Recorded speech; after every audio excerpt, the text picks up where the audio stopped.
Jim Crow and Lord Supreme Productions. This is the Abolish movement. Once again, nice day. It's April 30th, 2019. Got my man Jim Crow, and I'll be the fabulous Lord Supreme. Just gonna talk about some issues, that happen every day. We're gonna talk about some shit. Jim Crow, how you feel about Nick Bosa and his comments? Break that shit down for us. Break it down. Well, first thing I want to do is get you a little picture of his great-grandfather here. Who started off and worked his way up from the bottom and became, Al Capone's head enforcer, took over for the mob in Illinois when Capone went to prison and built it up into something even more bigger. Diversified their interests, made it a lot more lucrative. So Nick Bosa comes from gangsters. Let's get a closer look get at it close up. That is not a fake gangster. That man held machine guns and shot people to keep them away from the great Al Capone. This is Nick Bosa's grandfather, great-grandfather? Great-grandfather. Nick Bosa's great-grandfather. So he come from some gangsters. Killers. So yeah, I think we've all seen Goodfellas. We've all seen The Godfather 1, 2, and 3. I remember One Black in both movies combined. That was Samuel L. Jackson in Goodfellas, and he got his cap peeled for not getting rid of the truck during the robbery. But yeah, blacks ain't hanging around because they don't want them to hang around. But hey, he gonna play football, so blacks is gonna be hanging around, but that don't mean he has to feel any different. He just has to coexist with them for the purpose of winning the big game for the Ohio State University. So yeah, I'm not surprised or hurt. I don't think anybody should be surprised or hurt. If that's how it feels, that's how it feels, Welcome to America. But yeah, I just want everybody to understand. Yeah, his great-grandfather's name is Tony Accardo. Look it up if you ain't got nothing else to do. Google the man. He's a big historical figure. He was in on the planning of the St. Valentine's Day Massacre. Still one of the biggest mob hits in the history. So yeah, you got to understand where the guy comes from. Now you can understand why he said what he said. So you're not surprised about his comments, Jay? No, not in the least. No, not in the least, man. Hey, he's going to the NFL. He's going to be in the locker room where 7 out of the 10 guys are black guys. So it ain't really my problem to deal with. It's his problem to deal with. And at this point, really, it's just his personal feelings. He has no power. He's just getting ready to come into some money, but he's not a business owner. He doesn't own property where you could live at. He can't deny anyone anything. He's being given an opportunity just to go out there and play a little silly game of football, man. Now, if at some point he would go into politics or would own rental property or houses or businesses, and then that attitude starts to seep in where he's denying minorities opportunity, we'll deal with it then. But right now, it's really insignificant, man. It's much ado about nothing. And it'll blow over, especially if he goes out there and makes tackles. He don't want to hang out with me, I don't want to hang out with him. Next question. Yeah, I ain't gonna lose no sleep. He ain't gonna lose no sleep, man. Yeah, I'm not, and hey, I ain't finna boycott lasagna or spaghetti neither, just cause some old spoon G eating motherfucker said something silly, As my man said in New Jack City, you know what I'm saying? I ain't worried about no little flunky. Go on, man, and make your tackles and feel how you want to feel. What's funny to me is, he kept this, his type of behavior under wraps. So do you think the university knew he was an undercover racist? I'm sure they knew who the man was. I'm sure they know who his brother is, his dad. I'm sure they did their due diligence before offering him a scholarship. But again, there wasn't that much due diligence to do. That his brother just left there a few years ago. They're intimately, acquainted with his family. His mom's last name, maiden name is Kumarole. Eric Kumarole was a stud linebacker at Ohio State back in the 80s. They know who these people are. But again, they're not in the business of getting everybody to hold hands and sing Kumbaya. They're in the business beating Michigan at the end of the season, going to a bowl game, filling up the 100,000 seat horseshoe and getting that money and getting wins and getting prestige. And to do that, really, you can't have 100 choir boys on the team. If you had 100 Martin Luther Kings or 100 Gandhis, you'd probably be getting your ass kicked every Saturday. You know, so it's a delicate balance, man.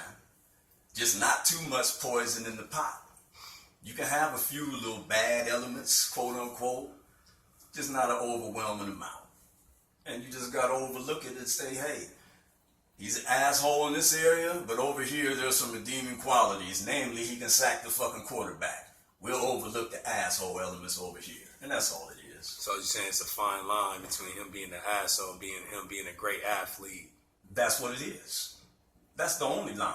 If that was his attitude, and instead of being a 5-star recruit, he was a 1-star recruit, 2-star, 3-star even, Ohio State wouldn't even fool with him. When he came out, he was the second-rated guy in high school out of all the players in the country. Number 1 was Rashawn Gary.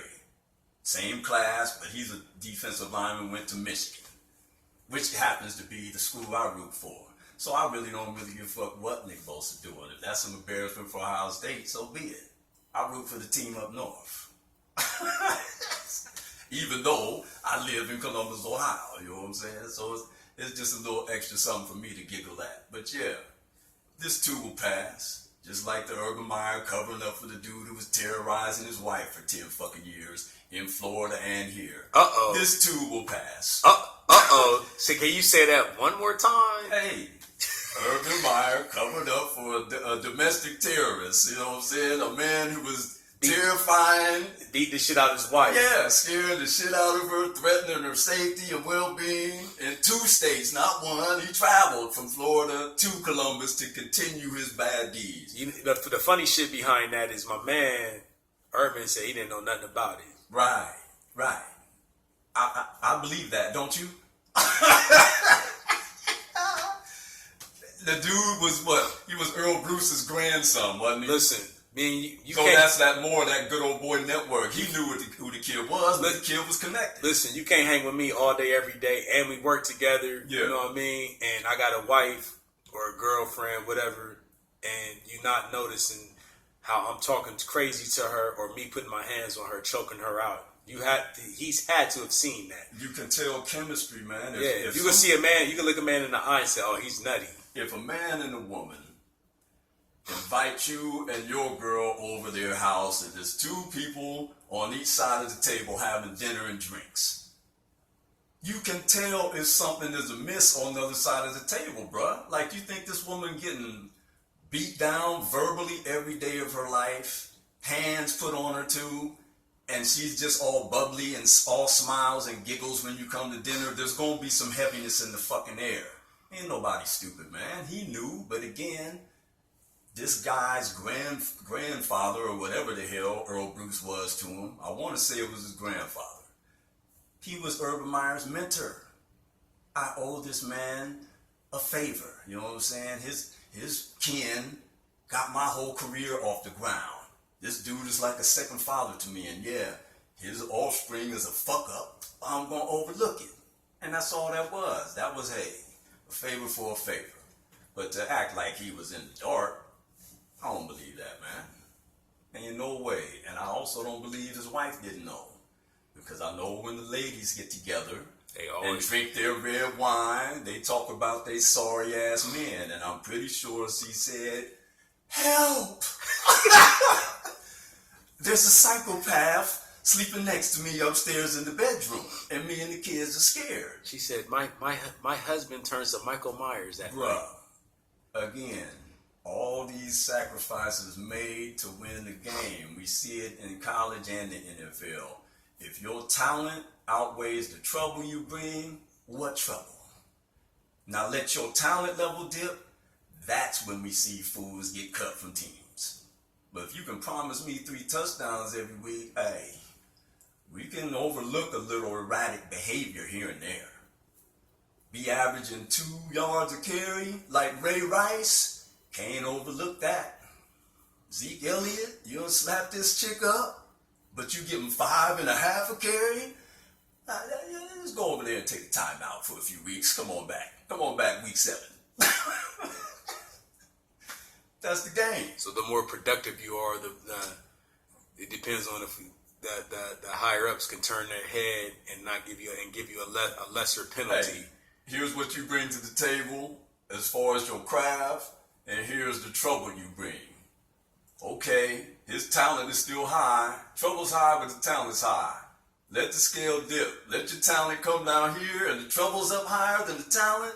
That's when you get your pink slip, baby. Period. That's how it balances out. So if you one of them dudes who likes to mix it up and have a little fun, and sometimes the fun gets off the rails, make sure you produce. So it's You'll about stay around. It's about checks and balances. Checks and balances. For fuck ups. Yeah. That's a new one. Checks and balances for fuck ups. Or checks and balances for dummies. You for know, dummies, that series of books they write. That's what you can have. Right. Yeah. And hey, don't misunderstand. I'm gonna fuck up myself. Oh yeah. None of this is perfect. You know, it's in remission. Yeah. Shit, but it could rear its head again. That's the human condition, you know. I try to do good, but sometimes even with the best intentions, things can go wrong. That's all. You know, let your mistakes come from a good place.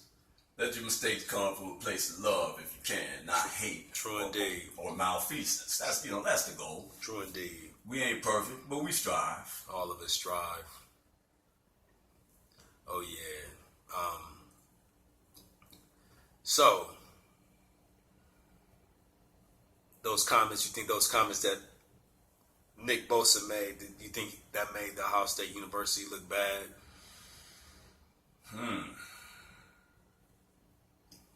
I'm going to actually give the school a pass. I'm going to give them a pass. I'm going to say this is a matter of personal responsibility. It's his personal feelings. He put it on his personal social media page.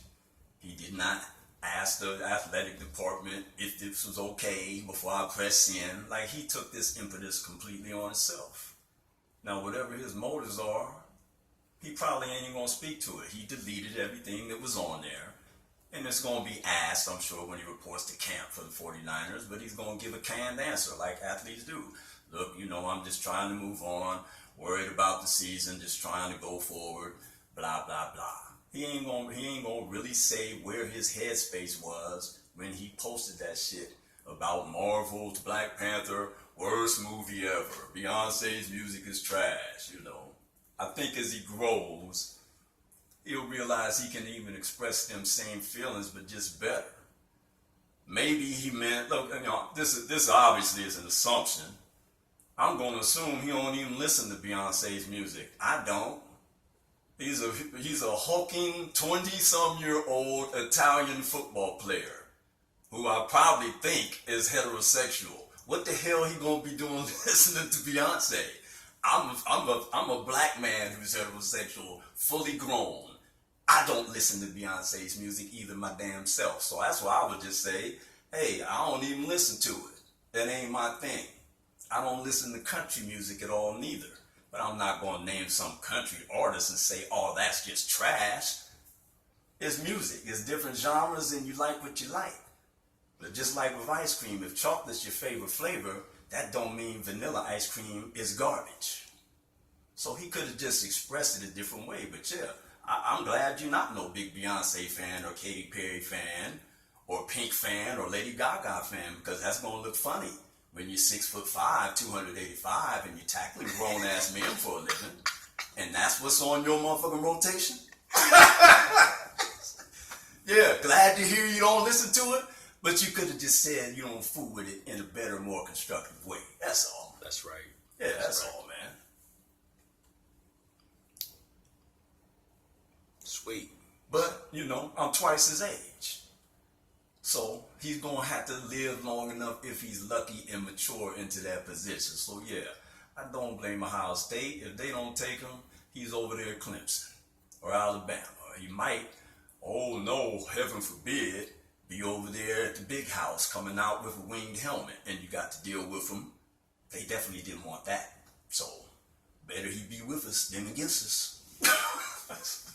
However you feel, that's how it goes. But yeah, if he was a marginal talent, they wouldn't even fool with him. And that would have been the reason they gave. That's Not right. that he's a marginal talent, but there's some character issues. That's what they would have said. That's right. That's right. You right. You right. Yep. So all my questions I got for you, Mr. Jim Crow. Well, I get to have a question for myself, brother. Yes, sir. If you don't mind. I just wanted to know, since we talked about race a little bit and in a light fashion, somewhat light because it's sports related, and sports is just a light escape from the realities of life. Here's something that has to do with me. This is a little bit personal stuff I'm going to share, but I'm going to share it in the context of the great Eldridge Cleaver. Now, I want to read something real quick. This is from an interview he did with Playboy back in 1968. October of 68. Spit that knowledge. Here's a portion of the question he was asked. You know, they're talking about, can you form coalitions with whites? And here's Bosa, who's going to have to be in a coalition as a white guy with black guys to get something positive done. You may not be able to just stick 100% with people who look like you and think like you. But if you can do something with this dude, even if it's just one thing, I need this from over here, I can get it, okay, great. Sometimes that's something that you can do. But dig this, man. The interviewer, I think his name was Nat Hentoff, who was a pretty prolific writer and interviewer, journalist back in that period. But here we go. As you know, many white people privately feel that black people, with some exceptions, are lazy, irresponsible, destructive rather than constructive, unable to hold on to jobs, etc., etc. How do you think this problem of non-comprehension and lingering prejudice can be overcome? And here's Eldridge Cleaver's response. Well, insofar as any of these stereotypes seem to have some basis in fact, they're the result of strategic forms of behavior by black people. Think about that. I don't see any reason, for instance, why black people should have been knocking themselves out on the plantations. Under slavery, the black man who could find ways to get out of work was really a very wise man. It's no different under the present system of exploitation, a system rigged against black people straight across the board. Why should any black man strive to excel, to better himself, when the system is set up to keep him in his place? I think anyone who can beat that system and draw a living from it with the least expenditure of energy is doing the best thing he can do for himself. It's stupid to be a dedicated, hard-working, and loyal victim. But if black people were in a situation where their labor had meaning and dignity, where they were really building good lives for themselves and their children, then all this strategic behavior would cease to be functional. Now think about that. Now personally, how that relates to me, I was already in this mindset before I had this book in my hand and read it, but this just confirmed my feelings and let me know it was okay. I was running on a treadmill, bruh, and my life didn't have no meaning and I wasn't getting nowhere, but I knew that my labor was worth money, even though I wasn't seeing none. So what did I do? I had to divorce myself from that situation. I had to be that slave on the plantation who threw his gunny sack down and put his back up against the trunk of a tree and sat in the shade. Now, I can't convince all the people who's still in the field filling up the gunny sack to come have a seat. But if you feel like it, try it out. You might never stand up, stoop over, and pick no more cotton again. That's my goal. I'm trying to make something out of my talents and gifts. This is me sharing my talents and gifts, my intellectual thoughts, my voice, how I can speak, how I put the thoughts together, paint the pictures with words. This is my revolution. So you got to do what you got to do. But just think it over. Like, you may need to go out there and divorce yourself from something that's really just set up to grind your ass up like sausage. If you really getting ahead for all your efforts, hey, good on you, man. You one of the chosen few, I guess. But this ain't really even just a black issue. There's a lot of whites out there who ain't getting no traction. The tires are spinning. There's a lot of browns, a lot of reds, yellows, and women of all them colors. We already know they ain't getting nothing but maybe 65, 70 cents on the dollar to any man for their labor. So just think it over, you know. Worse things can happen. And it's been 10 plus years now since I've had steady income coming in steadily. And I ain't never felt better in my life, bruh. So, you know, I'd like to thank my man Eldridge Cleaver for saying amen to what I already was preaching. If you can find this book, good luck.